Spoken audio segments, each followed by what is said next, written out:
नमस्कार। मैं वीके शास्त्री अपने चैनल के माध्यम से आप सभी दर्शकों का बहुत बहुत स्वागत करता हूं। ज्ञान, धन, संतान, विवाह और भाग्य के कारक ग्रहों के महामंत्री देवगुरु बृहस्पति 3 जून 2024 को वृषभ राशि में उदित हो चुके हैं और 14 मई 2025 तक वृषभ में ही उदित अवस्था में गोचर करेंगे। गुरु का उदित होना मेष से मीन राशि के जातकों के लिए परम सौभाग्य का पल है, क्योंकि पिछले 1 वर्ष से गुरु लगातार पीड़ित अवस्था में ही गोचर कर रहे थे और अपना कोई शुभ फल नहीं दे पा रहे थे। आपको याद होगा 2023 में जैसे ही गुरु राशि परिवर्तन करके मेष राशि में आए थे तो राहु के साथ चांडाल दोष बन गया था। 30 अक्टूबर तक चांडाल दोष बना रहा। जब 30 अक्टूबर को राहु केतु ने राशि परिवर्तन किया तो चांडाल दोष तो समाप्त हो गया, लेकिन केतु के साथ षडाष्टक दोष बन गया। इसी के साथ शनि की तीसरी दृष्टि भी पूरे वर्ष गुरु पर पड़ती रही और यही कारण है कि देवगुरु कोई शुभ फल नहीं दे पाए। 1 मई को जैसे ही गुरु वृषभ में आए तो शनि की दृष्टि भी हट गई, केतु का षडाष्टक दोष भी समाप्त हो गया, लेकिन आते ही गुरु अस्त हो गए और अब 3 जून को उदित हो चुके हैं। गुरु का उदित होकर वृषभ राशि में गोचर करना आने वाले 1 वर्ष तक 14 मई 2025 तक हम सभी को अत्यंत शुभ फल देने जा रहा है। आज के इस वीडियो में हम बात करेंगे गुरु के उदित होने का वृषभ राशि के जातकों के जीवन पर क्या प्रभाव पड़ेगा। ये विश्लेषण आपकी चंद्र राशि के आधार पर किया जा रहा है और वीडियो के अंत में मैं आपको देवगुरु के उपाय भी बताऊंगा। तो ये है वृषभ राशि के जातकों की कुंडली। देवगुरु का गोचर आपकी कुंडली के लग्न के भाव में है और यहाँ पर देवगुरु 3 जून से उदित हो चुके हैं। आपकी कुंडली के लाभ के भाव के स्वामी होकर के लग्न में गोचर कर रहे हैं और गुरु की दृष्टि पंचम भाव, सप्तम भाव और नवम भाव पर पड़ रही है। जैसा कि आप लोग जानते हैं कि गुरु की दृष्टियों में अमृत होता है। जिस भाव पर गुरु की दृष्टि पड़ती है उस भाव को गंगा जल की तरह पवित्र कर देते हैं। तो आने वाले 1 वर्ष तक आपको कुंडली के पंचम भाव, सप्तम भाव, नवम भाव तीनों ही भाव के अत्यंत शुभ फल प्राप्त होंगे। अब देखिए अभी तक क्या स्थिति थी कि गुरु का गोचर 12वें भाव में था और यहाँ पर जब देवगुरु 12वें भाव में मेष राशि में आए, आते ही राहु के साथ चांडाल दोष बन गया। 6 माह तक गुरु पीड़ित रहे चांडाल दोष के कारण। 30 अक्टूबर को जब राहु राशि परिवर्तन करके लाभ के भाव में आए तो केतु के साथ गुरु का षडाष्टक दोष बन गया और इसके बाद 1 मई को जब गुरु राशि परिवर्तन करके लग्न के भाव में आए तो उस समय गुरु अस्त हो गए और साथ ही साथ पूरे 1 वर्ष तक शनि की तीसरी दृष्टि गुरु पर पड़ती रही। यही वजह थे कि गुरु कोई अपना शुभ फल नहीं दे पाए, लेकिन अब स्थितियां जो है वो पूरी तरह से बदल चुकी हैं। गुरु आपके लग्न में है और लाभ के भाव के स्वामी हैं। पिछले 1 वर्ष में जब गुरु 12वें भाव में थे तो 12वां भाव जो है वो खर्चों का होता है और 11वां भाव आपकी इनकम का होता है। गुरु पीड़ित होने के कारण आपकी इनकम में तो कमी आई ही आई, खर्चे बिला वजह आप बढ़ गए, तो आप आर्थिक संकट से भी गुजरे होंगे। इसके अलावा जो 12वां भाव होता है वो कोर्ट कचहरी अस्पताल का भी होता है और हो सकता है कि कुछ जातकों को स्वास्थ्य संबंधी समस्याओं से भी पीड़ित होना पड़ा हो। लेकिन अब स्थितियां बदल चुकी हैं। शनि की दृष्टि हट चुकी है, षडाष्टक दोष समाप्त हो चुका है, गुरु उदित हो चुके हैं। तो आइए इसके प्रभाव को समझते हैं। देवगुरु के उदित होकर लग्न भाव में गोचर करने का जो सबसे पहला प्रभाव पड़ेगा वो होगा आपकी आर्थिक स्थिति में सुधार। गुरु लाभ के स्वामी होकर के लग्न में बैठे हैं तो आपको लाभ पहुंचाएंगे। लग्न भाव क्या होता है? आपका व्यक्तित्व होता है, आप स्वयं होते हैं। लाभ के स्वामी हैं, लग्न में बैठे हैं तो अब आपको हर तरह का लाभ मिलना शुरू हो जाएगा। सबसे पहले तो आर्थिक मोर्चे पर आप जो संकट झेल रहे थे उससे आपको मुक्ति मिलना शुरू हो जाएगी। धन के नए नए स्रोत आपके बनेंगे, आपकी इनकम बढ़ना शुरू हो जाएगी और जो कोई कर्ज वगैरह था वो भी समाप्त होगा। दूसरी बात, गुरु अष्टम के स्वामी होकर के लग्न में बैठे हैं, आपकी रक्षा करेंगे, आपकी सुरक्षा करेंगे, क्योंकि अष्टम से गुरु का संबंध जब भी बनता है तो ईश्वरी कृपा की बरसात करते हैं।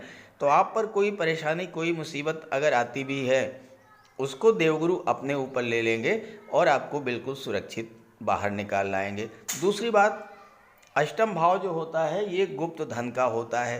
तो आपका कोई डूबा हुआ पैसा, आपने किसी को उधार दिया, वो पैसा नहीं मिला, आपका कोई गवर्नमेंट प्रोजेक्ट था और आपने काम किया, गवर्नमेंट के पास पैसा रुक गया, इस तरह का पैसा, या आपको गवर्नमेंट से फंड, पेंशन, ग्रेच्युटी का पैसा लेना है, कोई इंश्योरेंस का क्लेम लेना है, इस तरह का पैसा जो डूबा हुआ था वो आपको प्राप्त होगा।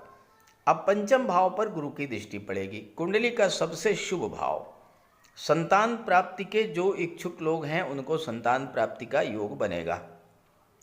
जो लोग नवविवाहित हैं और संतान की इच्छा है उनके लिए गुरु की दृष्टि संतान प्राप्ति का योग बनाएगी। आपके लग्न के स्वामी छठे भाव के स्वामी हैं और गुरु की दृष्टि पंचम के पर है जो कि शिक्षा का भाव होता है। गुरु ज्ञान के कारक हैं तो छात्रों के लिए भी सफलता का योग बनेगा इस वर्ष में। इसके अलावा पंचम भाव जो है लव रोमांस का होता है। यहाँ पर केतु बैठे हैं, केतु डिटैचमेंट के कारक हैं, केतु अलगाव के कारक हैं, दूरी पैदा करते हैं। केतु के कारण आपके रिलेशंस में जो दूरियां बनी थी, गुरु की दृष्टि पड़ते ही वो दूरियां समाप्त होंगी, लव रिलेशंस मजबूत होंगे और आप विवाह के बंधन में बंधेंगे। दूसरी बात, पंचम भाव जो होता है ये शेयर मार्केट और स्टॉक मार्केट का होता है और गुरु के पीड़ित होने के कारण एवं षडाष्टक दोष बनने के कारण अगर आपको शेयर मार्केट, स्टॉक मार्केट में किसी तरह का नुकसान हुआ था, अब राहु की दृष्टि पड़ रही है और गुरु की भी दृष्टि पड़ रही है, अचानक से आपको शेयर मार्केट, स्टॉक मार्केट से लाभ होना शुरू हो जाएगा। लेकिन ध्यान रहे, जुआ, सट्टा और लॉटरी, इसके बारे में मैं आपको बिल्कुल सलाह नहीं दूंगा।